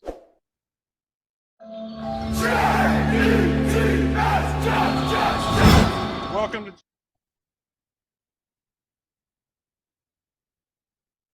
So, what's up, One Jet Pod fans? I got a lot to talk about. We talked a little bit about it in the show. But I'm still heated. I'm still heated about my 49ers.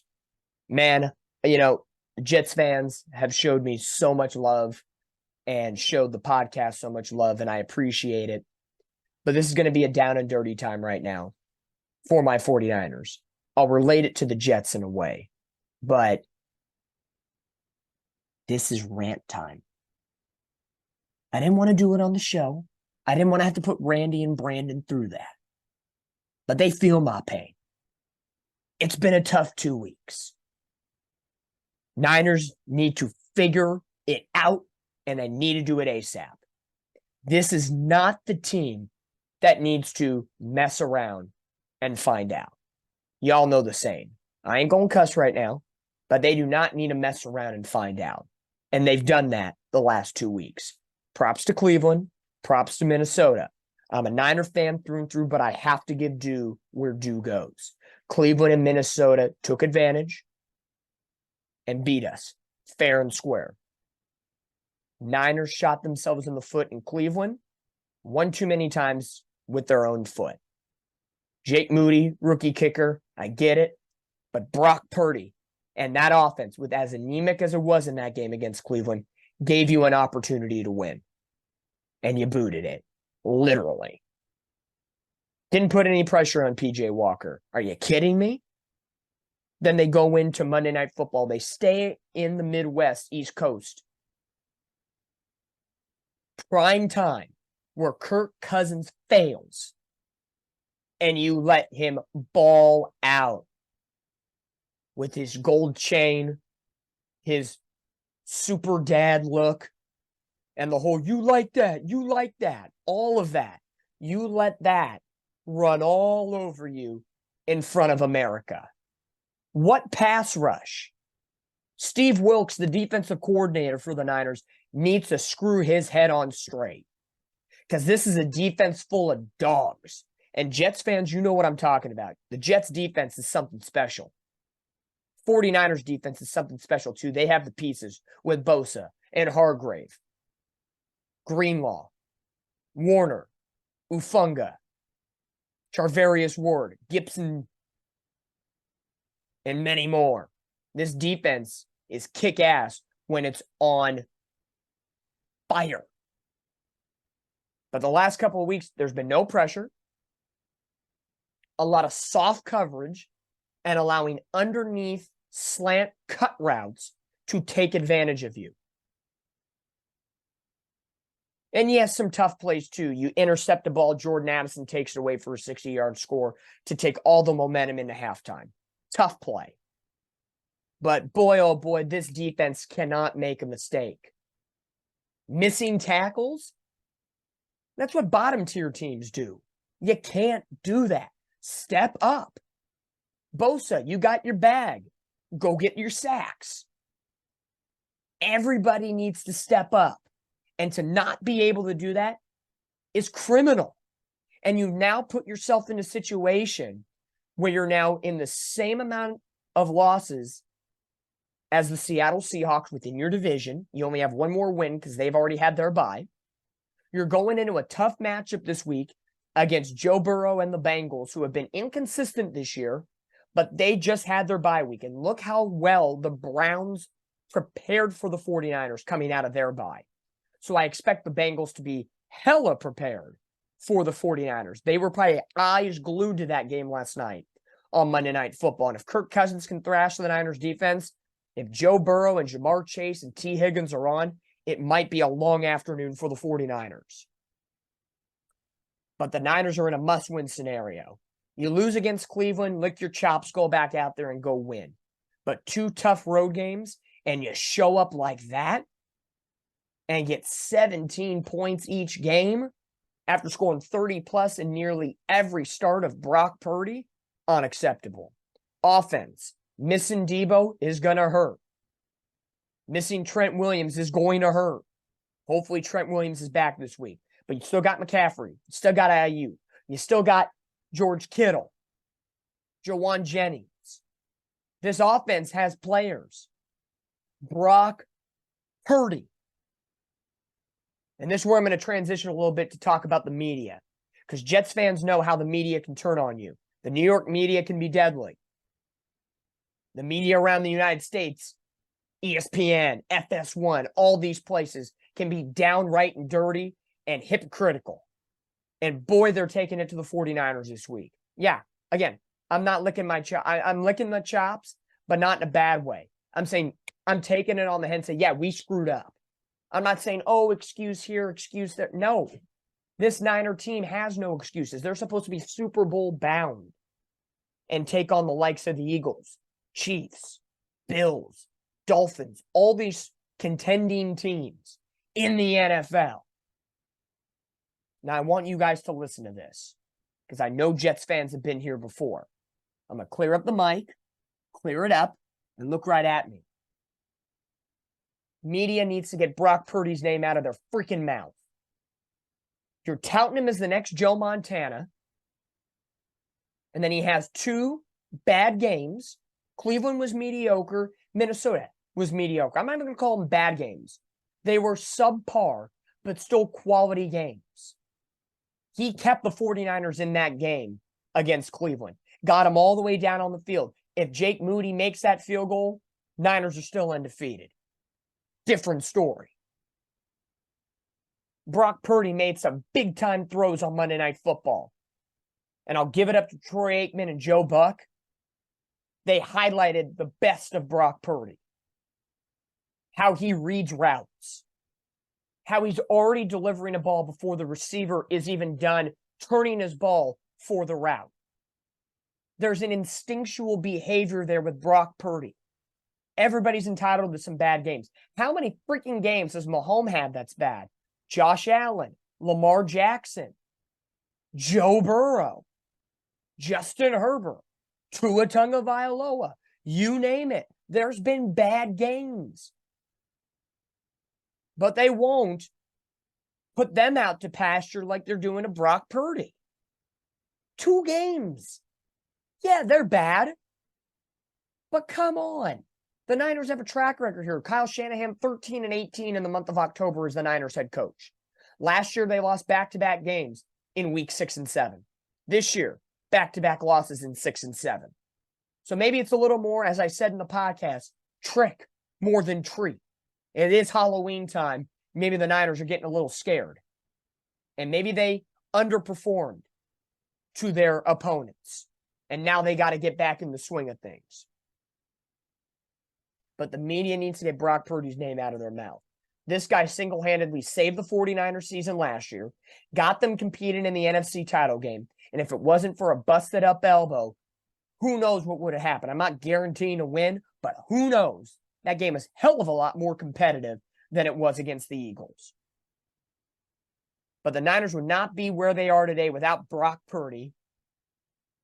And get Christian McCaffrey's name out of your mouth. MVP candidate 1 week. Oh, and he's a bum the next. Sure, did Minnesota hold him to less yards than he's used to on the ground? Absolutely. Good for Minnesota for game planning. But the Niners had a different game plan against Minnesota. He's coming off an oblique injury. They don't want to tax him too much. He played almost every snap except for one last night, or Monday night, I should say. But they utilized him in different ways. Don't you get that? And I'm not talking to you, Jets fans. I'm talking the media. Get with it. It's more complex than other offenses. Not having Debo is a scheming problem. The Niners have to recalibrate. And Ayuk is dynamic. Kittle's dynamic. But it's a battle. Each game is a battle. And everybody, when you play these teams, the Niners, the Chiefs, all these top-tier teams in the NFL, every team that's under them is going to smell blood in the water. They want to be the one that attacks them. Jets fans, you know what I'm talking about. You guys went into that Philadelphia Eagles game, not beating the Eagles and then upsetting them, knocking out their perfect season. You guys smelled blood in the water. This is exactly what I'm talking about. Teams like to be like that. And the bigger teams, Eagles, Niners, whatever, have to know that going in. And the Niners, did they maybe take it for granted the last 2 weeks? Maybe they did. Who knows? I can't be the one sitting in this position right now, not being in the room, saying what they needs to be said. But anybody in the media saying, oh, Brock Purdy's a system quarterback. He is who we thought he was. No. It's a bad game. Or I'm not a bad game. It's a subpar game for Brock Purdy standards. But he still had the 49ers in position to win that game. He threw the interception. That's on him. 100% goes on Brock Purdy. But stop this. Oh, he's not a top 20 quarterback. Get off. Stop it. This media, man, it's insane. Absolutely insane. And I give it up for Jeff Saturday on ESPN's First Take and Get Up on Tuesday morning, saying exactly what I'm saying. Had a situation, and he didn't just execute. But one play, you're going to define that over somebody's career. I know Jets fans aren't going to like this one, but look at Tom Brady. He's had bad moments, but look at his career. Look at Zach Wilson. He's had moments, but he's balled out when he's had to and got some big moments. Okay? That's every quarterback. I didn't see the media going after Patrick Mahomes after a bad opening night game against Detroit without Travis Kelce. Funny how they used, Travis Kelce wasn't there, so he lost about 100 yards passing that day. He wasn't on the field. You got to play with what you have. I'm not saying, Brock Purdy and the Niners win that game because of Deebo Samuel. No, he's a part of the scheme. It's a part. But I'm not saying that's the reason everything that everybody else did. No, that's not how this works. Brock Purdy's QBR was about less than 10 points different than Patrick Mahomes' opening day loss against Detroit. But they're going to read Brock Purdy the riot act. Yeah, Mahomes has 2 rings. Good for him. Who cares? I don't care how many rings you have. What are you doing for me right now? And I'm pretty sure if Mahomes had lost 2 weeks in a row or something, they would not sit up there and say, is Mahomes the GOAT anymore? Bull. They're going to say he's fine. It's just a blip in the road. It's a blip in the road, folks. If we get to the dog days of December and this issues continue, okay, then it's a bigger problem. But circling back, it's a big game this week for the 49ers. Got to do all the small things right. Got to get back to the basics. And got to smack somebody in the face. Jets and Niners have the same mindset, in my opinion, going into this week. Jets against the Giants, Niners against the Bengals at home. You got to go out on the field, smack the other team in the face, get off to a red-hot start, give your defense a little break so they can pounce throughout the rest of the game and not get tired and beaten down as the game goes on. Niners have a bye week. Then they got to go to Jacksonville. These games, the Niners already, I said the Niners would lose maybe 3 or 4 games. Well, they already took 50% of those away. And there's still a hard schedule coming up. Cincinnati, Jacksonville, Tampa, Seattle, Philly, Seattle. Those next 6 games are going to be rough. Niners have to go a minimum of 4-2. Minimum. That puts them at 9-4. That's good. As long as we win the division, I'm happy. I don't have to have the number 1 seed. Because you never know. The number 1 seed having that extra rest week could be detrimental. I'd rather keep the momentum and the iron striking hot at the right time. Week 6 and 7 do matter, but do they matter as much as down the stretch when it's important when we get to the postseason? Absolutely. Are the Niners maybe going to look at these last 2 weeks and say, we could have gained at least 1 extra game there? Absolutely. And I'll be pissed off at that as we go along. But you have to continue moving strong. No excuses. You want to be a Super Bowl contender, can't have excuses. You got to execute. That's what the Niners got to do. Rub it for good luck. And I share my luck with you and the Jets because I want the Jets to succeed as much as the next person. I might not be a diehard Jets, Jets fan, but I got nothing but love for them. That's why I'm here on the podcast with Randy and Brandon, because I see a lot of potential and I just love the game of football. I wouldn't be here if it was the Seattle Seahawks or the Eagles or other teams that are Niners rivals. Niners and Jets, man, I got love for Robert Saleh. I've turned a new leaf with Aaron Rodgers. Garrett Wilson's a stud. Breece Hall's a stud. Defense is a stud. It reminds me they're like the baby 49ers when the Niners were coming up the last couple of years. And you saw these guys like Fred Warner, who was younger and dynamic. Now he's becoming that veteran presence.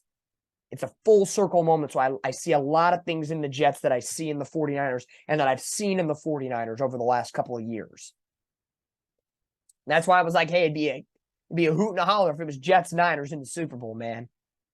You know, maybe it is, maybe it isn't, maybe not this year, maybe next year, who the hell knows? But man, anything Jets fans you learned from me in this 49ers rant and the passion that I bring, not just for here, but for when we talk Jets football, dynamic fundamentals have to be key. Can't have mental mistakes if you're trying to be a Super Bowl contender. The media needs to get the 49ers name out of their mouth because when the Niners win, it's maybe they're not doing enough. Right before the Dallas week. Dallas is still better. We beat the doors off of Dallas. And they're like, oh, okay, maybe now the Niners, but we'll see how they go. There's always something, but I'd rather be that underdog that's against the media and in the position to prove people wrong. And I know the Jets are in that situation too, within their own division with Buffalo and Miami. And even if New England's not playing well, it's Bill Belichick and the storied franchise of New England. I like being the underdog. I like proving people wrong. I like being battle-tested. This is what battle-tested looks like for the 49ers.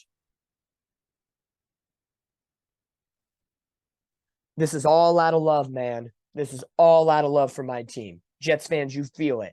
You guys have love when you guys go hard on your Jets.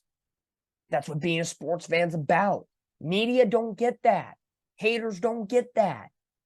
People just want to see your team fail, like Cowboy fans or Seahawks fans for us. They're like, oh, well, fine with that. Of course, that's what rivalries are. But come on now. Man, boils my blood when media starts talking all that shit. I get it's for ratings. I get it. But back it up with some factual evidence and stop being so wishy-washy week to week. Man, I don't need the media to survive. Maybe for my personal job in my personal life, I do work in media. But when it comes to being a fan and supporting my team, I don't need the media to make my life and the cycle keep rolling. I'm not hanging on every word Stephen A. Smith and Shannon Sharp and Skip Bayless and all those pundits want to put out. Hell no. I'll listen. I'll absorb it. I'll take it for what it's worth, for as thin as those words may or may not be. And even when they're praising the Niners, take it for a grain of salt. Some of them played the game, some of them didn't. But man, moral of the story is, folks, get Brock Purdy's name out of your freaking mouth, just like Will Smith said to Chris Rock that one time. Keep the Niners out your mouth, media. Because it's only week 8 now as we enter week 8 football. We still got 10 weeks of football to be played. Niners have 10 games and a bye week. The tough get going. Everybody's got to be battle tested. And the Niners are getting battle tested once again in the month of October. Shanahan, 13-18 in his Niner coaching career in the month of October.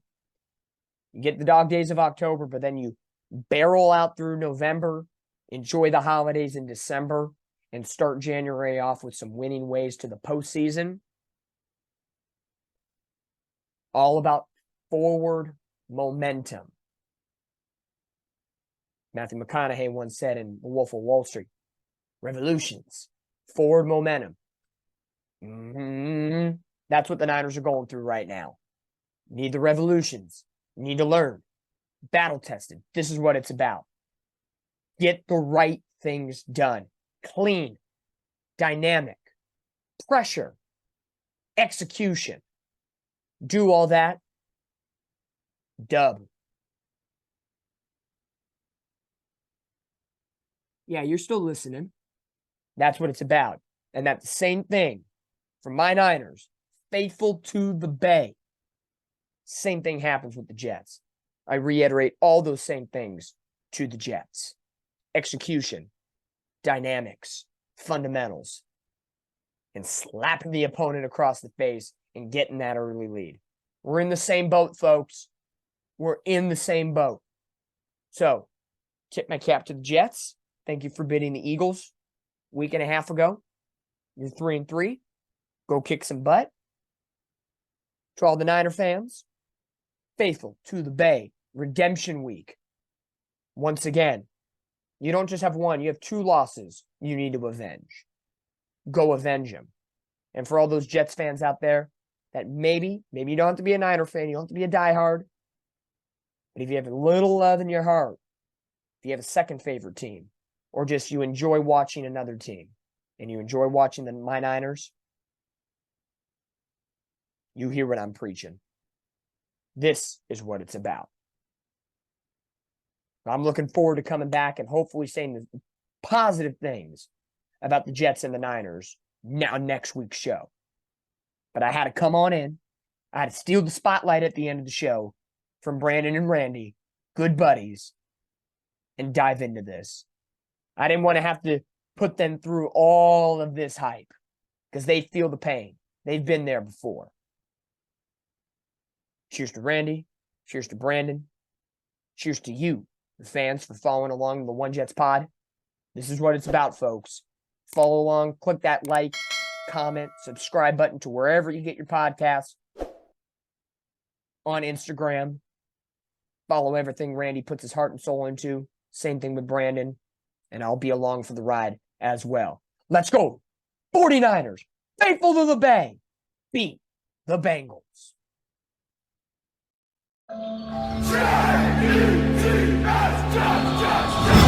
Welcome to Jet Life Stadium. Hit it!